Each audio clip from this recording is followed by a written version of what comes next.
SFI പ്രവർത്തകർ പണ്ടേ കിടുവാണ്. ഇപ്പോഴിതാ സംസ്ഥാന സ്കൂൾ കലോത്സവത്തിൽ ഏവരുടെയും പ്രശംസ പിടിച്ചുപറ്റുകയാണ് SFIയുടെ ഹെൽപ്പ് ഡെസ്കിന്റെ പ്രവർത്തനം. SFIയുടെ സംസ്ഥാന ജോയിന്റ് സെക്രട്ടറി നമ്മളൊപ്പം ചേരുന്നുണ്ട്. സഖാവേ, SFIയുടെ ഹെൽപ്പ് ഡെസ്ക് ആണ്, വലിയ ആൾക്കൂട്ടമാണ്. എന്താണ് ഇവിടെ പരിപാടി? ഇവിടെ നമ്മൾ കഴിഞ്ഞ കലോത്സവം ബന്ധപ്പെട്ടുകൊണ്ട് ഉദ്ഘാടന ദിവസം മുതൽ തന്നെ SFIയുടെ ഹെൽപ്പ് ഡെസ്ക് പ്രവർത്തനം ആരംഭിച്ചിരുന്നു. ആദ്യഘട്ടത്തിൽ തന്നെ നമ്മൾ അതുമായി ബന്ധപ്പെട്ടുകൊണ്ട് ലഘുഭക്ഷണ വിതരണം നടത്തിയിരുന്നു.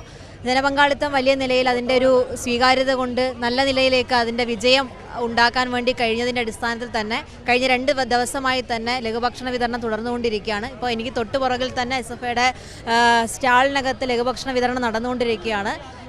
ഈ പറഞ്ഞതുപോലെ തന്നെ ഇന്നിപ്പോൾ കടലയടക്കമുള്ള ചെറിയ ചെറിയ ഭക്ഷണങ്ങൾ കഴിഞ്ഞ ദിവസം തന്നെ നമ്മൾ കട്ടൻ കാപ്പിയും പുഴുക്കും ഉൾപ്പെടെ കൊടുക്കുന്ന സ്ഥിതി ഉണ്ടായിട്ടുണ്ട്. അങ്ങനെ തുടർന്ന് വരുന്ന ദിവസങ്ങളടക്കം നമ്മൾ ഇത്തരത്തിലേക്ക് ലഘുഭക്ഷണ വിതരണം നടത്താൻ വേണ്ടിയിട്ടാണ് തീരുമാനിച്ചിട്ടുള്ളത്. പകൽ വരുമ്പോഴും ഇവിടെ നിങ്ങൾ ആളുകളെ വഴി കാട്ടി കൊടുക്കുന്നു, കാര്യങ്ങൾ അത്തരം ഹെൽപ്പ് കൂടെ ചെയ്യുന്നുണ്ട് അല്ലേ?